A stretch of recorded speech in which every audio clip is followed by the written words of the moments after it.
Pyramid ஆன்மீக மண்டல இயக்கம் சார்பாகவும் மகாப்தர் ஃபவுண்டேஷன் சார்பாகவும் குளோபல் புத்தாஸ் டீம் சார்பாகவும் உங்கள் எல்லோருக்கும் என்னுடைய வணக்கம். இன்னைக்கு திரும்பியும் நான் உங்களை சந்திக்கிறதுல ரொம்ப ரொம்ப ரொம்ப சந்தோஷம் ஃப்ரெண்ட்ஸ். நாம இன்னைக்கு பார்க்க போற தலைப்பு என்ன அப்படின்னு பார்த்தீங்கன்னா ஸ்வாத்தியாயா யோகா அப்படின்னு சொல்றது. அது பத்ரிஜி சொல்லியிருக்கிற 3 விஷயங்கள்ல முக்கியமான ஒரு விஷயம். 3 முக்கியமான விஷயங்கள், அதாவது தியானம் செய்யணும், புத்தகங்கள் வாசிக்கணும், மற்றவங்களோட அனுபவங்களை கேட்டு தெரிஞ்சுக்கணும் அப்படிங்கிறது. இந்த 3 விஷயத்தையும் பத்ரிஜி ஒவ்வொரு தடவை நம்மளை மீட் பண்ணும்போது எல்லாமே எல்லா மாஸ்டர்ஸ் கிட்டையும் திரும்ப திரும்ப திரும்ப அதை சொல்லியிருக்காரு. ஏன் அதை சொல்லியிருக்காங்க அப்படின்னா, அதுக்கு பின்னாடி ஒரு மிகப்பெரிய அறிவியல் இருக்கு. என்ன காரணம் அப்படின்னா, நம்ம ஆன்மாக்கள். ஆக்சுவலா உண்மையான நம்மளோட சொரூபம் என்ன அப்படின்னா, உங்க பேர் என்ன வேணாலும் இங்க இருக்கலாம். சதீஷ், இல்ல வள்ளியம்மா, இல்ல யார் வேணாலும், வினோத் சார், அந்த மாதிரி யார் வேணாலும் இருக்கலாம், கோமதி, யார் வேணாலும் சார், யார் வேணாலும் இருக்கலாம். ஆனா இந்த எல்லா ஐடென்டிட்டியுமே நம்மளோட பிசிக்கல் பாடிக்கு தான். இன் ரியாலிட்டி உண்மையான யதார்த்தம் என்ன அப்படின்னா, நம்ம அத்தனை பேருமே ஆன்மாக்கள் அப்படிங்கிறது தான். அந்த ஆன்மாக்கள் மனித உடல் எடுத்து பூமிக்கு வராங்க. எதுக்காக வராங்க அப்படின்னா, அவங்களையே அவங்க அடையாளம் தெரிஞ்சுக்கிறதுக்காக. ஏன்னா புதுசா பிறந்திருக்கிற ஆன்மாக்கு எதுவும் பெருசா தெரியாது. சில விஷயங்கள் சூஷ்ம உலகங்கள்ல நமக்கு சொல்லி கொடுப்பாங்க. ஓகேவா? அதை சொல்லி கொடுத்துட்டு நம்மள பூமிக்கு போறதுக்கு நம்ம தயாராகிறோம் அப்படின்னா நம்மள பூமிக்கு அனுப்பி வைப்பாங்க. எதுக்காகனா, நம்ம பூமியில ஒரு சிஸ்டம் இருக்கு. பூமிக்கான சிஸ்டம் என்ன? ஒவ்வொரு உலகத்துக்கும் ஒவ்வொரு சிஸ்டம் இருக்கும். இப்ப நீங்க ஒரு எக்ஸாம்பிள் எடுத்துக்கணும்னா, நீங்க ஒரு இடத்துல வேலை பார்த்துட்டு இருக்கீங்க, இன்னொரு இடத்துக்கு நீங்க ஷிஃப்ட் ஆகுறீங்க அப்படின்னு வச்சுக்கோங்களேன். இப்ப இந்த வேலை பார்த்துட்டு இருந்த இடத்துல ஒரு மாதிரி எல்லாரும் மக்கள் பழகுவாங்க. அங்க இருக்கிற மேனேஜ்மெண்ட், அட்மினிஸ்ட்ரேஷன், இது எல்லாமே ஒரு மாதிரி இருக்கும். இதே நீங்க வேற பக்கம் போனீங்கன்னா அங்க அவங்களுக்கு தகுந்த மாதிரி ஒரு சிஸ்டம் வச்சிருப்பாங்க. ஓகேவா? சோ அந்த மாதிரி நமக்கு பூமிக்குன்னு ஒரு சிஸ்டம் இருக்கு. பூமிக்கு என்ன சிஸ்டம் அப்படின்னு சொன்னா, நம்ம பூமியில எடுத்து இங்க வரும்போது நாம யாரு அப்படிங்கிறத மறந்துடுவோம். அம்னீஷியா அப்படிங்கிறதுக்குள்ள நம்ம போயிருவோம். அதுதான் கேமோட ரூல் நம்பர் 1. ஓகேவா? கேம்ல அதாவது பூமிக்கு வரும்போது நம்ம யாருன்னு மறந்துடுவோம், அடையாளம் தெரியாது. ஓகேவா? அடுத்தது பூமிக்குள்ள பல பல ஆயிரம் ஜென்மங்கள் நம்ம எடுப்போம். ஒரு ஜென்மம் 2 ஜென்மம் எல்லாம் கிடையாது. 200 ஜென்மங்கள், 500 ஜென்மங்கள், 700 ஜென்மங்கள், 800 ஜென்மங்கள், 1000 ஜென்மங்கள், 2000 ஜென்மங்கள், 5000 ஜென்மங்கள், இப்படி எப்படி வேணாலும் எடுப்போம். சோ ஆன்மா அப்படிங்கிறது உடல்ல ஒவ்வொரு தடவையும் அது பிறப்பு எடுத்துக்கிட்டே இருக்கும். அதாவது மறுபிறப்பு அப்படிங்கிறது இருக்கு அப்படிங்கிறது தான் இன்னொரு ரூல். ஓகேவா? ஏன் இந்த மறுபிறப்பு அவங்க எடுக்கிறாங்க? எதுக்கு இத்தனை பிறப்புகள் ஒரு ஆன்மா எடுக்கணும் அப்படின்னு சொன்னா, அந்த ஆன்மாக்குள்ள ஆன்மா புதுசா பிறந்து இப்ப கூகுள் அப்படின்னு சொல்லிட்டு ஒண்ணு வச்சிருக்கோம், இல்ல ஜூம் அப்படின்னு ஒண்ணு உருவாக்கி இருக்காங்க அப்படின்னா, அந்த ஜூம் நெட்வொர்க் மூலமா தான் நம்ம இப்ப எல்லாரும் மீட் பண்றோம், யூடியூப்ல மீட் பண்றோம். இந்த மாதிரி நிறைய விஷயங்கள் இருக்கு இல்லையா? அந்த மாதிரி நம்மளோட ஆன்மாக்குள்ளேயும் அத்தனை அறிவும் ஞானமும் புதைஞ்சு கிடக்கும். அது எப்போ அது வெளியில வரும் அப்படின்னா, ஆன்மா பல பிறப்புகள் எடுத்து எடுத்து பல அனுபவங்கள் அது சேகரிக்கும் போதுதான் அந்த ஆன்மாக்குள்ள புதைஞ்சு கிடக்கக்கூடிய அறிவும் ஞானமும் வெளியில வரும் அப்படிங்கிறது தான். ஓகேவா? இப்ப பாத்தீங்க அப்படின்னா, ஒரு ஆன்மா ஒரு 10 ஜென்மத்துக்கு ஒரு மியூசிஷியனா, ஒரு இசையாளரா அவங்க பிறப்பெடுப்பாங்க. எதுக்காக? ஒரு வயலினிஸ்டா பிறப்பெடுப்பாங்க. ஒரு சமயம் பாத்தீங்கன்னா பியானோ வாசிக்கிறவங்களா பிறப்பெடுப்பாங்க. ஒரு சமயம் பாத்தீங்கன்னா பாட்டு பாடுறவங்களா பிறப்பெடுப்பாங்க. இதெல்லாம் எதுக்காக அப்படின்னு சொன்னா, இசை மூலமா அவங்க பல அனுபவங்களை சேகரிச்சு இசையினுடைய நுணுக்கங்களையும் அதன் மூலம் வரக்கூடிய திறன்கள், ஸ்கில்ஸ் அப்படிங்கிறதையும் அந்த ஆன்மா தனக்குள்ள வளர்த்துக்கிறதுக்காக தான் அந்த மாதிரி பிறப்பெடுப்பாங்க. ஓகேவா? சோ இந்த இந்த இது இந்த இடத்துல உங்களுக்கு புரிஞ்சுதா ஃப்ரெண்ட்ஸ்? ஏன்னா இது நம்ம என்ன ஞாபகம் வச்சுக்கணும்னா, நம்ம ஆன்மாக்கள் அப்படிங்கிறத ஞாபகம் வச்சுக்கணும். இந்த பூமிக்கு நம்ம பிறப்பெடுக்கும் போது நம்ம யாருங்கிறத மறந்துருவோம். 3வதா என்ன அப்படின்னா, மறுபிறப்புகள் நம்ம எடுத்துக்கிட்டே இருப்போம் அப்படிங்கிறதும், அது எதுக்காக நம்ம எடுத்துக்கிட்டே இருக்கோம் அப்படின்னா, நம்மளுக்கு நம்ம ஆன்மாக்குள்ள ஆன்மா வந்து குழந்தை ஆன்மாவா இருக்கிறது, நிறைய நிறைய நிறைய பிறப்புகள் எடுத்து எடுத்து முதிர்ந்த ஆன்மாக்கு தன்னையே உயர்த்திக்கிறது. அதாவது தன்னுடைய வளர்ச்சிக்காக தான் அந்த வேலை பார்க்குது அப்படிங்கறத நம்ம ஞாபகம் வச்சுக்கணும். அதை மறக்க கூடாது. ஓகேவா?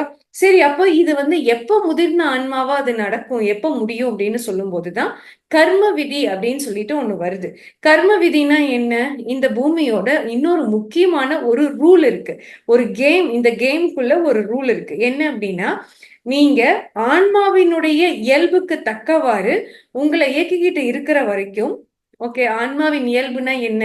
சுயநலம் இல்லாம இருக்கும், பொறாமைப்படாது, பேராசைப்படாது, தன்னுடைய மனசை தன்னுடைய கண்ட்ரோல்ல அது வச்சிருக்கும், சுயமரியாதையோட இருக்கும், எந்த சூழ்நிலையும் தவறுகள் செய்யாது. எந்த தவறுகள்னா அதாவது ஒரு தப்பான ஒரு காரியங்கள்ல தன்னை ஈடுபடுத்திக்காது. அப்புறம் எந்த சூழ்நிலையிலையும் அதை வந்து நான் டியூவாலிட்டியில, அதாவது நடுநிலை பாதையில அதை வச்சிருக்கோம். அது நடுநிலை பாதைனா என்ன? ஆஹ் இந்த பக்கம் இல்லாம, அதாவது நல்லது கெட்டது, இது ரெண்டும் தான் டியூவாலிட்டி. இரவு பகல், ஓகேவா? ஆண் பெண், ஓகே. இந்த மாதிரி சுயநலம் சுயநலமற்ற அப்படின்னு சொல்லி எதெல்லாம் சொல்றோம், எதெல்லாம் ரெண்டு ரெண்டுன்னு சொல்றோமோ அது எல்லாமே டியூவாலிட்டி, இருமைத்தன்மை அப்படின்னு சொல்றது. அந்த இருமைத்தன்மையில இருந்து நான் டியூவாலிட்டிக்கு அந்த ஆன்மா வந்து தன்னையே வழி நடத்திக்கிட்டு அது போய்க்கும். ஓகேவா? சோ இதையெல்லாம் முடிக்கும் போதுதான் நம்ம வந்து பிறப்பு இறப்புங்கிற அந்த சுழற்சியில இருந்து நம்மளை நம்மளே விடுவிச்சுக்கிறோம். சரி, அந்த பிறப்பு இறப்பு சுழற்சியில நம்ம இயங்குற வரைக்கும் எது நம்மளை வழி நடத்தும் அப்படின்னா, கர்ம விதி அப்படிங்கறத வழி நடத்தும். கர்ம விதினா என்ன? நாம செய்யற நல்லது கெட்டது. கர்மானாலே என்ன? செயல்கள். ஓகேவா? கர்மானா என்ன? செயல். செயல்கள் வந்து என்ன அப்படின்னா, நம்ம என்ன செயல் செய்யறோமோ அதற்குண்டான விளைவுகளை நாம எக்ஸ்பீரியன்ஸ் பண்ணுவோம். ஓகேவா? இப்ப நான் நல்ல எண்ணத்தோட நான் வந்து இந்த கிளாஸ் எடுக்கணும் அப்படின்னு நினைக்கிறேன்னு வச்சுக்கோங்களேன், அதுக்கு உண்டான நல்ல ரிசல்ட் எனக்கு கிடைக்கும். ஓகேவா? நல்ல நல்ல ஃப்ரெண்ட்ஷிப் கிடைக்கும், நல்ல ஒரு ஒரு நெட்வொர்க் எனக்கு கிடைக்கும், நிறைய பேர் நான் புதுசா இருக்கிறவங்கள மீட் பண்றது அந்த மாதிரி இருக்கும். இதே ஒரு தவறான நோக்கத்தோட நான் செய்யறேன் அப்படின்னா, அந்த நல்ல விஷயங்கள் நடக்காம அதுக்கு பதிலா வேற விளைவுகள் எனக்கு நடக்கும். ஓகேவா? இதேதான் எல்லா இடத்துலயுமே நமக்கு நடக்கும். ஓகேவா? சோ இப்ப வந்து எங்க அம்மா வந்து ஃபார் எக்ஸாம்பிள் நான் சொல்றேன். என்ன அப்படின்னா, இப்ப எங்க அம்மானா எனக்கு பிடிக்கும் அப்படின்னா, அவங்க மேல பயங்கர பற்று வச்சுக்கிட்டே இருக்கேன்னு வச்சுக்கோங்களேன். அவங்க அந்த அந்த ஆன்மா வந்து என்ன பண்ணும்? ஆன்மாவோட இயல்பு என்னன்னா பற்றற்ற நிலை அப்படின்னு இருக்கிறது தான் ஆன்மாவினுடைய வேலையே. ஆனா அந்த ஆனா எங்க அம்மா அப்படின்னு சொல்லிட்டு பயங்கரமான பற்றுல நான் இருக்கேன் அப்படின்னா, எனக்கு இயற்கை வந்து என்ன மாதிரி ஒரு சூழ்நிலை எனக்கு உருவாக்கி கொடுக்கும் அப்படின்னா, எங்க அம்மா மேல இருக்கிற பற்றை நீக்க வைக்கிறதுக்கான சூழ்நிலைகளை எனக்கு உருவாக்கி கொடுக்கும். புரிஞ்சுதா ஃப்ரெண்ட்ஸ்? அப்போ அந்த அப்போ என்ன பண்ணும்? எங்க அம்மாவை பிரிஞ்சு இருக்கக்கூடிய சூழ்நிலை எனக்கு வரும்போது நான் என்ன பண்றேன், நான் என்ன பாடத்தை கத்துக்காம விட்டுருக்கேன் அப்படின்னு எனக்கு பாக்குறதுக்கு தெரியணும். அப்போ எங்க அம்மா மேல அதீத பற்று வச்சிருக்கேன், அதனால இனிமே எங்க அம்மா மேல பற்று வைக்காம நான் என்னோட மனசை வந்து பற்றற்ற நிலையில இருந்து என்ன நான் இயக்கிக்கிறேன் அப்படின்னா எனக்கு எந்த பிரச்சனையும் இருக்காது அப்படிங்கிற புரிதல் எனக்குள்ள நான் கொண்டு வரேன் அப்படின்னா, எங்க அம்மாவுக்கும் எனக்கும் ஒரு பிரிவினை அப்படிங்கிறது இல்லாம நாங்க நல்ல ஒரு ஃப்ரெண்ட்ஸாவே நாங்க எங்க லைஃப் டைமை கிராஸ் பண்ணி போவோம் அப்படிங்கிறது தான். ஓகேவா? அப்போ நம்மளோட செயல்கள் எப்படி இருக்கோ அதற்குண்டான விளைவுகள் தான் நமக்கு நடக்கும். அப்போ அந்த செயல்களை நான் சரியா நான் செஞ்சுட்டேன். அப்போ அந்த செயல்களுக்கு ஆணிவேரா இருக்கிறது என்ன அப்படின்னு பாத்தீங்கன்னா, எண்ணங்கள் அப்படிங்கிறது தான், உணர்வுகள் அப்படிங்கிறது தான். ஏன்னா எண்ணங்கள் நீங்க உருவாக்கும் போதே உணர்வுகள் அது கூடவே வந்துடும். அந்த உணர்வுகளையும் நான் சரியான முறையில கையாண்டுட்டேன் அப்படின்னு சொன்னா, கர்மா அப்படிங்கிற விஷயத்துல இருந்து, அதாவது நல்ல கர்மால இருந்தும் என்னை விடுதலை பண்ணிக்கிறேன், கெட்ட கர்மால இருந்தும் என்னை விடுதலை பண்ணிக்கிறேன். சோ அப்போ நான் பல ஆயிரம் ஜென்மங்கள் எடுத்துதான் இந்த மாதிரியான விஷயங்களை நான் கத்துக்கிட்டு என்னுடைய ஆன்ம வளர்ச்சி அடைஞ்சு நான் பிறப்பு இறப்பு அப்படிங்கிற சுழற்சியில இருந்து நான் வெளியில என்னை கூட்டிட்டு வரேன். ஓகேவா? இதுதான் வந்து நம்ம ஆன்மாவின் பயணம், ஆன்மாவின் வளர்ச்சி அப்படின்னு வச்சுக்கலாம். சரி, இந்த இடத்துல வந்து சுவாத்தியாயா யோகா அப்படிங்கிறது என்ன ரோல் பிளே பண்ணுது அப்படின்னு சொல்லி நம்ம பார்க்கணும். சுவாத்தியாயா யோகா அப்படின்னா என்ன அப்படின்னு சொல்லி நம்ம தெரிஞ்சுக்கணும். ஃபர்ஸ்ட் ஆஃப் ஆல் அப்படின்னா என்ன அப்படின்னா புத்தகம் வாசித்தல், அதுவும் ஆன்மீக புத்தகம் வாசித்தல் அப்படின்னு அர்த்தம்.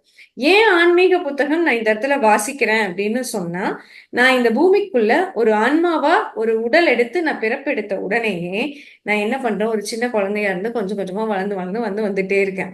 அப்ப என்ன ஆயிருது, நான் யாருங்கிறத மறந்து போயிடுறேன். யார் வந்து எனக்கு ஞாபகப்படுத்துவாங்க? எப்படி ஞாபகப்படுத்துவாங்க? என்னோட இயல்பு எப்படி ஞாபகம் நிறைய இந்த மாதிரி நிறைய மாஸ்டர்ஸை மீட் பண்ணுவோம். நிறைய பேர் அனுபவங்களை கேட்போம். லக் இருந்ததுன்னா நமக்கு இந்த மாதிரி கிரேட் மாஸ்டர்ஸை சந்திக்கக்கூடிய வாய்ப்புகள் நமக்கு கிடைச்சிருக்கும். இந்த மாதிரி ஜீசஸ் ஒரு காலகட்டத்துல வந்து மக்களுக்கு நீங்க ஆன்மாதான் அப்படிங்கிறத ஞாபகப்படுத்துறதுக்கு ஒரு காலகட்டத்துல வந்தார். அதுக்கு முன்னாடி புத்தர் வந்தார். ஓகேவா? அதுக்கு முன்னாடி கிருஷ்ணர் வந்தார். அதுக்கு முன்னாடி ராமர் வந்தார். ஒவ்வொரு காலகட்டத்திலையும் ஒரு கிரேட் மாஸ்டர்ஸ் இந்த பூமிக்கு அவதாரங்களா பிறப்பெடுத்தாங்க. ஆனா அந்த அவதாரங்கள் எதுக்காக அவதாரங்களா? மகாவதர் பாபாஜி வந்தாரு, யோகானந்த பரமஹம்சர் வந்தாரு, வள்ளலார் வந்தாரு, ரமண மகரிஷி வந்தாரு. ஏன் இத்தனை மாஸ்டர்ஸ் வந்தாங்க? இப்போ அத்தனை பிரமிட் மாஸ்டர்ஸும் இருக்காங்க. எதுக்காக இவங்க எல்லாம் இருக்காங்க அப்படின்னு சொன்னா, நம்மள வந்து ஞாபகப்படுத்தக்கூடிய வேலையை அவங்க செய்யறதுக்காக, அந்த சேவையை செய்யறதுக்காக. ஏன் இந்த ஜூம் செஷன் இப்ப நடந்துட்டு இருக்கு? இது எதுக்காகனா, இங்க வந்திருக்கக்கூடிய மாஸ்டர்ஸ்க்கு அவங்கள அடையாளம் காட்டுறதுக்கு ஒரு ரிமைண்டர், ஒரு ஞாபகப்படுத்துற ஒரு உந்துதல் தேவைப்படுது. அந்த ஞாபகப்படுத்தக்கூடிய செயல்களை செய்யறதுக்காக தான் இந்த ஜூம் செஷன் இப்ப நடக்குது. இங்க இருக்கிறவங்க எல்லாருமே கருவிகள் தான். அப்ப அந்த கருவிகள் என்ன பண்றாங்க? அட நானும் ஆத்மா, நீயும் ஆத்மா, அட நானும் என்னோட ஆன்ம வளர்ச்சிக்கு வேலை பார்க்கறேன், நீங்களும் உங்களோட ஆன்ம வளர்ச்சிக்கு வேலை பாருங்க அப்படின்னு சொல்லி ஒரு நல்ல பியூட்டிஃபுல்லான ஒரு ஃப்ரெண்ட்ஷிப் சர்க்கிளை நமக்கு கிரியேட் பண்ணி கொடுக்குறாங்க. அப்போ நம்ம என்ன பண்ணணும்? எதுக்கு அப்ப நான் திரும்ப திரும்ப திரும்ப திரும்ப நான் ஆன்மாதாங்கிறத நான் உங்களுக்கு ஐ மீன் நீங்க வந்து ஆன்மாதான் நான் உங்களுக்கு சொல்றேன், நீங்க வந்து நீ ஆன்மாதான் எனக்கு திருப்பி சொல்றீங்க. அப்ப சொல்லி சொல்லி சொல்லி சொல்லி என்னோட மனசுல நான் மறந்து போன என்னுடைய அடையாளத்தை, உண்மையான சொரூபத்தை எனக்கு ஞாபகப்படுத்திக்கிறேன். புரிஞ்சுதா ஃப்ரெண்ட்ஸ்? அப்ப அந்த ஞாபகப்படுத்தக்கூடிய வேலையை செய்யறதுல 3 விஷயங்கள் வேலை செய்யும். ஒண்ணு, தியானம் வேலை செய்யும். 2வது சஜன சங்கத்தியம், மத்தவங்களோட அனுபவங்கள் நமக்கு வேலை செய்யும். 3வது புத்தகங்கள் அந்த வேலையை செய்கிறது. ஏன்னா இந்த புத்தகங்கள் வந்து நம்ம தள்ளி இருந்தே நம்ம பார்த்து பார்த்து பழகிட்டோம். அந்த புத்தகங்கள் இந்த மாதிரி வேலை பார்க்குதுங்கிற விஷயமே நமக்கு பெருசா தெரியாது. அது ஒரு காரணம். 2வது, புத்தகத்தை படிக்கணும் அப்படிங்கிறதுக்கு நம்ம மனசை வளைக்கிறது அப்படிங்கிறது ரொம்ப ரொம்ப ஒரு கடினமான ஒரு செயலா இந்த காலகட்டத்துல இருந்துட்டு இருக்கு. ஆனால் அந்த மைண்ட் செட்டை, அந்த மனப்பாங்க, அந்த டெண்டன்சிய, அந்த ஒரு ஆட்டிடியூட நிச்சயமா நம்ம மாத்தியே ஆகணும். அதை எப்ப நம்ம மாத்த ஆரம்பிக்கிறோமோ அப்பதான் நம்மளோட உண்மையான நிஜமான சொரூபமான ஆன்மா அப்படிங்கிறது நமக்கு புரிய ஆரம்பிக்கும். அதன்படி நம்ம வாழ்க்கைய நடத்திக்க முடியும். ஓகேவா ஃப்ரெண்ட்ஸ்? எனக்கு ஒவ்வொரு காலகட்டத்திலையும் எனக்கு ஞாபகப்படுத்தக்கூடிய விஷயம் என்ன அப்படின்னா, என்னோட ஆன்மாவையும் அதனுடைய ஆற்றல். ஓகேவா? நல்லா கேட்டுக்கோங்க ஃப்ரெண்ட்ஸ். அந்த ஆன்மாவினோட ஆற்றல் வந்து என்ன? அபரிமிதமானது. அதை வந்து நீங்க சின்ன கைக்குள்ளேயோ சின்ன விஷயத்திலயோ நீங்க அடக்கவே முடியாது. அது நினைச்சதுன்னா என்ன வேணும்னாலும் அதனால மேனிஃபெஸ்ட் பண்ண முடியும். ஆனா என்ன பிரச்சனை? அதுக்கு வந்து செய்ய முடிய மாட்டேங்குதுன்னா, என்னையே நான் மறந்துட்டேன், என்னோட அம்னீஷியாக்குள்ள நான் இருக்கேன். என்ன அந்த அம்னீஷியாக்குள்ள, அந்த மறதிக்குள்ள இருந்து என்ன வெளியில கூட்டிட்டு வர்றதுக்கு உதவி பண்றது 3 விஷயங்கள் தான். சுவாத்தியாயா, சஜன சங்கத்தியம், தியானம். இந்த 3 விஷயம் மட்டும்தான் ஒரு நபருக்கு தன்னை அடையாளம் காட்டக்கூடிய ஒரு ரிமைண்டரா வேலை செய்ய முடியும். அப்ப உங்களோட ஆன்மாவை, உங்களோட சொரூபத்தை, உங்களோட நிஜமான ஆற்றல் என்ன வேலைக்காக நீங்க வந்திருக்கீங்க, உங்களோட பொறுப்புகள் என்னென்ன, அதை எப்படி செய்யணும், எந்த மாதிரி செய்யணும் அப்படிங்கிற புரிதல் உங்களுக்கு வரணும் அப்படின்னா இந்த 3 விஷயத்தையும் நீங்க செஞ்சே ஆகணும். அதுலயும் சுவாத்தியாய யோகா அப்படிங்கிறது வந்து ஒரு மாஸ்டர் ஒரு புக்கு, இப்ப வந்து திங்கிங் அண்ட் டெஸ்டினி அப்படின்னு சொல்லிட்டு ஒரு புக் இருக்கு. அந்த புக்கை வந்து எழுதினவர் யாரு அப்படின்னா ஹெரால்ட் பர்சிவல் அப்படிங்கிற ஒரு ஆத்தர். அந்த புக் அவர் எழுதுறதுக்கு 40 வருஷம் ஆச்சு. 1 வருஷம் 2 வருஷம் இல்ல ஃப்ரெண்ட்ஸ், 40 வருஷம் ஆச்சு. அப்ப அந்த 40 வருஷம் அனுபவங்களை அவர் ஒரு புத்தகமா வெளியிட்டிருக்காரு அப்படிங்கிறப்போ, அந்த புத்தகத்தை நான் வாங்கி படிக்கும்போது, நீங்க வாங்கி படிக்கும்போது, அந்த ஒரு கிராண்ட் மாஸ்டரோட எசன்ஸை 40 வருஷமா சேகரிச்சதை நீங்க 40 நாட்கள்லயே அந்த புத்தகத்தை படிச்சு முடிச்சிடுறீங்க. ஓகேவா? அடுத்தது இன்னும் நிறைய புக்ஸ் இருக்கு இந்த மாதிரி. ஸ்ட்ரேஞ்சர்ஸ் அமங் அஸ் அப்படின்னு சொல்லிட்டு ரூத் மார்கோமெரி அப்படிங்கிற ஒரு கிராண்ட் மாஸ்டர் எழுதியிருக்காங்க. அந்த அவங்களுக்கு பாத்தீங்க அப்படின்னா, நம்மளை சுத்தியும் நம்ம பூமியை சுத்தியும் நிறைய பேர் ஏலியன்ஸ் இருக்காங்க. நிறைய ஸ்பேஸ்ஷிப்ஸ் போய்கிட்டு இருக்கு. அவங்க அத்தனை பேருமே மனித இனத்துக்கு உதவி பண்றதுக்காகவே அவங்க வந்துகிட்டு இருக்காங்க அப்படிங்கிறத அடையாளம் பிடிச்சு, அதை கண்டுபிடிச்சு, அந்த கேஸ் ஸ்டடிஸ் எல்லாத்தையும் வாங்கி அதை ஒரு புக்கா எழுதுறதுக்கு அவங்களுக்கு எத்தனை வருஷம் ஆயிருக்கும், எவ்வளவு ரிசர்ச் அவங்க பண்ணியிருப்பாங்க. அதை நான் ஒரு நாளிலேயே படிச்சு முடிக்கிறேன். அப்படிங்கிறப்போ எனக்கு அந்த ஸ்பேஸ்ஷிப் வந்ததும் அதனுடைய அதனுடைய நாலேஜையும் ஞானத்தையும் நான் என்ன பண்றேன், நாளே நாள்ல படிச்சு முடிச்சுக்கிறேன். அப்ப எனக்கு என்ன ஆகுது, ஹெரால்ட் பர்சிவல் 40 வருஷம் எழுதினதையும், ரூத் மான்ட்கோமரி எழுதின ஸ்ட்ரேஞ்சர்ஸ் அமங் அஸ் புக்கை நான் 4 நாள்ல படிக்கிறதும் எவ்வளவு ஈஸியா எனக்கு நடக்குதுன்னு பாருங்களேன். அதே மாதிரிதான் ஒவ்வொரு புத்தகங்களையும் நான் வாசிக்க வாசிக்க வாசிக்க என்ன ஆகுது, நான் மறந்து போன என்னுடைய இயல்பு. நான் அப்போ ஹெரால்ட் பர்சிவல் புக்கு நான் படிக்கும்போது, ஆன்மானா என்ன, ஆக்சிடென்ட்னு ஒரு விஷயம் இல்லவே இல்லை, மனசாட்சினா என்ன, எதுக்காக மனசாட்சி எப்படி வேலை செய்யுது, என்ன காரணத்துக்காக மனசாட்சிங்கிற ஒரு விஷயத்த கொடுத்துருக்காங்க அப்படிங்கிற புரிதலும், ஆன்மா எங்கிருந்து வந்துச்சு, ஆன்மா மொத்தமும் ஒரே உடலுக்குள்ள வந்திருக்குதா, இல்ல அதனுடைய ஒரு பகுதி மட்டும்தான் உடம்புக்குள்ள வந்திருக்குதா, இப்படின்னு ஆன்மாவை பத்தின ஒரு அனாட்டமியே அந்த புக்கை படிக்கும் போது உங்களுக்கு புரியும். ஓகேவா? அடுத்தது ஸ்ட்ரேஞ்சர்ஸ் அமங் அஸ் படிக்கும்போது இன்னொரு சொரூபம் என்ன புரியுது அப்படின்னா, நாம இங்க நிறைய பிரிவினைகளை வச்சிருக்கோம். நீ வேற, நான் வேற. ஏன்னா நம்ம மறந்தாச்சு. நம்மளோட ஆன்மா அப்படின்னு பார்க்கும்போது அவங்களுக்குள்ள அந்த இன்க்ளூசிவ்னஸ் தான் இருக்கும். எல்லாரும் ஒண்ணுதான், எல்லாருமே நம்ம கூட தான் இருக்காங்க, நம்ம எல்லாரும் சேர்ந்தவங்க தான், ஒருத்தருக்கு ஒருத்தர் சப்போர்ட் பண்ணிக்கணும், ஒருத்தருக்கு ஒருத்தர் எஜுகேட் பண்ணிக்கணும், ஒருத்தருக்கு ஒருத்தர் ஸ்கில் டெவலப்மெண்ட்டுக்கு வேலை பார்த்துக்கணும் அப்படின்னு சொல்லி நம்ம வேலை பார்க்காம நம்ம என்ன பண்றோம்னா நிறைய பிரிவினைகளை கொடுத்துக்கிட்டு இருக்கோம்.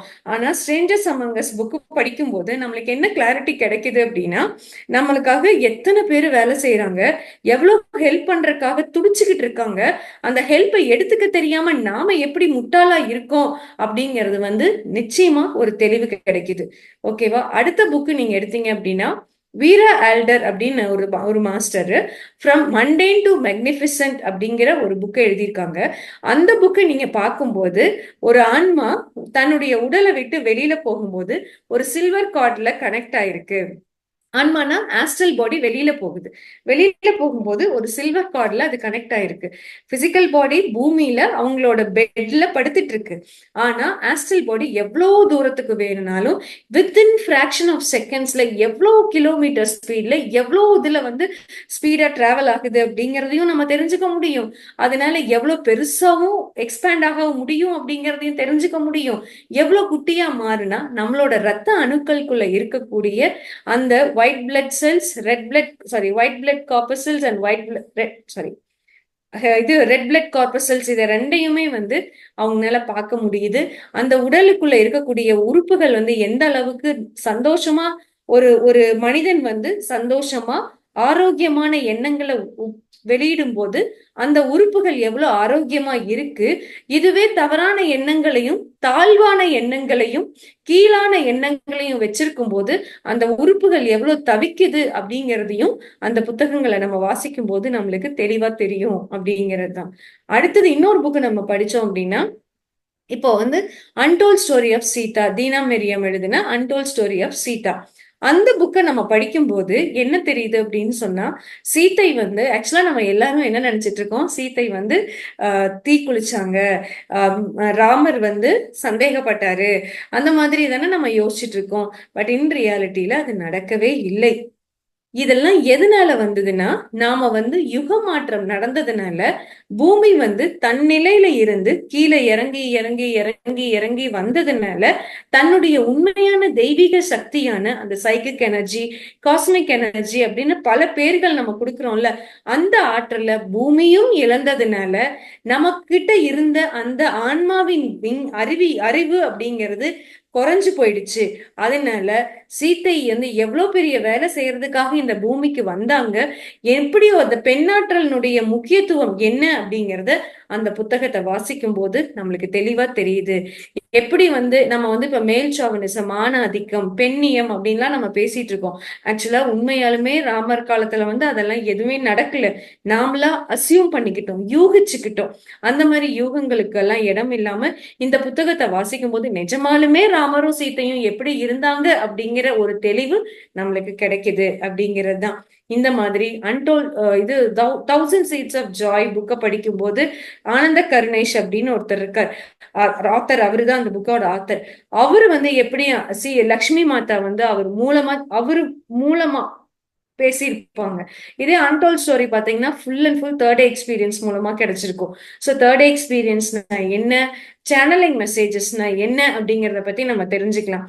அடுத்தது பாத்தீங்க அப்படின்னா டார்கோம் சாரதேரியன் அப்படிங்கிற ஒரு கிராண்ட் மாஸ்டர், அவரோட புக்ஸை நம்ம கர்மா அண்ட் ரீஇன்கார்னேஷன் அப்படிங்கிற புக்கை படிக்கும் போது உண்மையாலுமே நம்மளோட அந்த கர்ம விதினா என்ன, எதுக்காக நம்ம கர்ம விதி, இப்ப நம்ம வாழ்க்கையில நம்ம ஒரு கண்ணோட்டம்ல நம்ம வாழ்ந்துகிட்டு இருப்போம். ஆனா கர்மா அண்ட் ரீஇன்கார்னேஷன் அப்படிங்கிற புத்தகம், அதாவது டார்கோம் சாரதேரியன் புக்கை எழுதின புக் அது. ரெண்டாவதுதான் மீது பிஷ் அப்படிங்கிறவங்களோட to the end of beginning of karma அப்படிங்கிற புக். இந்த ரெண்டு புத்தகங்களையும் நம்ம வாசிக்கும் போது நம்ம வாழ்க்கையில நம்மளோட மூன்றாம் பரிணாமத்துல இருக்கக்கூடிய கண்ணோட்டம் முற்றிலுமாக மாறுபடுகிறது. என்னுடைய பெர்ஸ்பெக்டிவ்ஸ் டோட்டலா சேஞ்ச் ஆகுது. ஓகேவா ஃப்ரெண்ட்ஸ்? சோ நான் எவ்வளவு தவறான கண்ணோட்டங்கள்ல என்னோட வாழ்க்கையை வாழ்ந்துட்டு இருந்திருக்கேன் அப்படிங்கிறது தெளிவா எனக்கு புரியுது. நான் ஆன்மானா என்ன, ஏன்னா அந்த அந்த ரூல்ஸ் அண்ட் ரெகுலேஷன்ஸே வேற மாதிரி இருக்கு. நாம வேற மாதிரி வாழ்ந்துட்டு இருக்கோம். எவ்வளவு ஜட்ஜ்மெண்டல்குள்ள போறோம், எவ்வளவு காசிப் பண்றோம், எவ்வளவு கம்பேர் பண்ணிக்கிறோம், எவ்வளவு ஜட்ஜ்மெண்ட்ஸ், ஒருத்தர் கிரிட்டிசைஸ் பண்ணி பேசுறோம், எப்படி அடுத்தவங்க விஷயத்துல எல்லாம் மூக்கு நுழைச்சிட்டு இருக்கோம். பணங்கிற விஷயம் இன்னொரு ரொம்ப முக்கியமான விஷயம் என்னன்னா, பணம் பணம் பணம்னு அந்த கிரேவ், அந்த ரேஸ் அதெல்லாமே இருக்கும். அது எல்லாமே நிதானிக்க வைக்குது. ஒரு நிமிஷம் நில்லு, இந்த பணம் நீ சம்பாதிக்கிறன்னா உனக்கு எதுக்கு இந்த பணம் வேணும், எப்படி வேணும், அதை எப்படி மேனிஃபெஸ்ட் பண்ணிக்கணும் அப்படிங்கிற கிளாரிட்டி எல்லாமே இந்த ரெண்டு புத்தகத்தையும் படிக்கும் போது உண்மையாலுமே ரொம்ப பியூட்டிஃபுல்லா அது நமக்கு தெரியுது அப்படிங்கிறது தான். ஓகேவா ஃப்ரெண்ட்ஸ்? ஸோ நம்ம ஒவ்வொரு புத்தகத்தை படிக்கும் போதும் இப்ப இந்த புக்ஸ் எல்லாம் நான் உங்களுக்கு சொன்ன பாத்தீங்களா, இந்த மாதிரி இன்னும் ஆயிரக்கணக்கான புத்தகங்கள் நம்மளுக்கு இருக்கு. ஓகேவா? சோ இது ஒன்னொன்னா படிக்கும் போது எனக்கு என்ன புரியுது அப்படின்னா, எனக்குள்ள நான் என்ன மறந்து வச்சிருக்கேன். ஆனா என்ன பத்தி நான் ஆன்மாதான், நான் எதுக்காகவும் குற்றுணர்வு வச்சுக்க வேண்டியது இல்ல. அப்போ என்னோடத அப்ப எனக்கு இன்னொரு வாய்ப்பு வரும்போது அதை சரி செஞ்சுக்க முடியும் அப்படிங்கிறதையும், மத்தவங்களை ஜட்ஜ் பண்ணாம இருக்கிறதுனால என்னோட எனர்ஜி எவ்வளவு சேவ் ஆகுது, அதை எப்படி ஆக்கப்பூர்வமான சிந்தனையா நான் மாத்திக்கிறது, என்னுடைய வாழ்க்கையில எனக்கு என்ன வேணுமோ அதை நான் எப்படி உருவாக்கிக்கிறது அப்படின்னுங்கிற தெளிவான சிந்தனைகள் ஏற்படுது அப்படிங்கிறது தான். இது ஏன் எனக்கு அந்த புத்தகங்கள் வாசிக்கும் போதும் அடுத்தவங்களோட அனுபவங்களை கேட்கும் போதும் இந்த மேஜிக் நடக்குது அப்படின்னா, நான் ஏற்கனவே பல மூன்றாம் பரிணாமத்துல பாத்தீங்க அப்படின்னா, நாம ஆண் பெண் அப்படிங்கிற வித்தியாசமும், ஆண் ஆதிக்கம் பெண்ணியம் அப்படிங்கறதெல்லாம் நிறைய நம்ம பேசிட்டு இருக்கோம். பட் இதே அந்த புத்தகங்கள் வாசிக்கும் போது என்னுடைய கண்ணோட்டம் முற்றிலுமா மாறுது. என்னவா மாறுது? ஆண் பெண்ணுங்கிறதே கிடையாது ஆன்மாக்கு. அப்படி இருக்கும்போது மேல் சாவனிசம்னா எதுக்கு, பெண்ணியம்னா எதுக்கு அப்படிங்கறத பத்தி யோசிக்காம என்னோட ஆன்ம வளர்ச்சியில என்னுடைய கவனத்தை நான் செலுத்தணும் அப்படிங்கிற ஒரு அறிவு வரணும், அப்படிங்கிறதும் ஒரு தெளிவு வரணும், ஒரு புரிதல் வரணும் அப்படின்னு சொல்லிதான் நம்ம புரிஞ்சுக்க முடியுது. ஸோ அப்ப தொடர்ந்து நான் புத்தகங்கள் வாசிக்க வாசிக்க என்ன நானே சுவாத்தியாய யோகால வந்து என்னை படுத்திக்க எனக்குள்ள புதைஞ்சு கிடக்கிற என்னுடைய அறிவு, என்னுடைய ஞானம் எனக்கு புரிய ஆரம்பிக்குது. நான் எனக்கே என்னால என்ன புரிஞ்சுக்க முடியுது அப்படிங்கறதா முக்கியமான ஒரு கருத்து. சோ அதிகமான புத்தகங்கள் வாசிக்க வாசிக்க என்னுடைய மூளையில இருக்கக்கூடிய நியூரான்ஸ் அப்படிங்கிறது நிறைய நிறைய எலக்ட்ரிஃபை ஆக ஆரம்பிக்கும். நிறைய அறிவு வளர ஆரம்பிக்கும். நீங்க வந்து நியூரோ பிளாஸ்டிசிட்டி அப்படிங்கிறது வந்து உருவாக ஆரம்பிக்கும். சோ அந்த நியூரோ பிளாஸ்டிசிட்டி அதிகமாக அதிகமாக உங்களோட திறன்கள் வந்து ரொம்ப வேகமா முன்னேறத உங்களால பார்க்க முடியும் அப்படிங்கறதுதான். சோ இதுக்கு வந்து வயது வரம்பு அப்படிங்கிறது கிடையவே கிடையாது. அந்த வயது வரம்பு அப்படிங்கிறது எல்லாமே பிசிக்கல் பாடிக்கு மட்டும்தான், ஆன்மாக்கு கிடையாது. நீங்க எந்த வயசுல வேணும்னாலும் புத்தகங்கள் வாசிக்கிறதுக்கு நீங்க ஸ்டார்ட் பண்ணலாம். எந்த நாலேஜ் நீங்க இப்பதான் சேகரிக்க ஆரம்பிக்கிறீங்க அப்படின்னா அந்த நாலேஜ் உங்களோட ஆன்மால ஒரு ஞாபகமா போய் பதிஞ்சு இருக்குமே தவிர எனக்கு வயசாயிடுச்சு, ஏன்னா நிறைய பேர் இதை சொல்லிட்டு இருக்காங்க, எனக்கு வயசாயிடுச்சு அப்படின்னு சொல்லுவாங்க. அப்படியெல்லாம் கிடையாது. ஈவன் நவ் இப்ப ஸ்டார்ட் பண்ணா கூட நம்மளோட புக்ஸ்ல என்ன படிக்கிறோமோ அந்த அந்த அறிவு நம்மளோட ஆன்மாவின் மெமரிஸ்ல, ஞாபகங்கள்ல போய் அது பதிஞ்சிருக்கும். நீங்க எந்த உலகத்துக்கு போனாலும் அந்த மெமரியில இருக்கக்கூடிய நாலேஜ் உங்களுக்கு ஹெல்ப் பண்ணும். சோ அதனால உங்களோட ஆன்மாக்காக வேலை பாருங்க. இப்ப இருக்கக்கூடிய பௌதிக உலகத்துல எனக்கு என்ன நடக்க போகுது, நான் என்ன செய்ய போறேன் அப்படிங்கறத யோசிக்காம யங்ஸ்டர்ஸா இருந்தா கூட நிறைய போனை ஸ்க்ரால் பண்றது, மிடில் ஏஜ் பீப்புள் வந்து எனக்கு வயசாயி எங்கக்குள்ளேயும் வரமாட்டாங்க, வயசாயிடுச்சுங்களுக்கும் வரமாட்டாங்க, இனிமே நான் என்ன பண்ண போறேன் அப்படின்னு ஒரு சல்கினஸ், ஒரு அதனால என்ன அப்படிங்கிற மாதிரி ஒரு ஃபீல் இருக்கும். ஆனா அதெல்லாம் எதுவுமே இல்லாம உங்களை எப்பவுமே யங் அண்ட் எனர்ஜெட்டிக்கா உங்களை வச்சுக்கணும்னு நீங்க நினைக்கிறீங்கன்னா நிச்சயமா சுவாத்தியாய யோகா அப்படிங்கிறத கண்டிப்பா பயிற்சி பண்ணுங்க. இதை தொடர்ந்து 40 நாளைக்கு நீங்க பயிற்சி பண்ணி பாருங்க.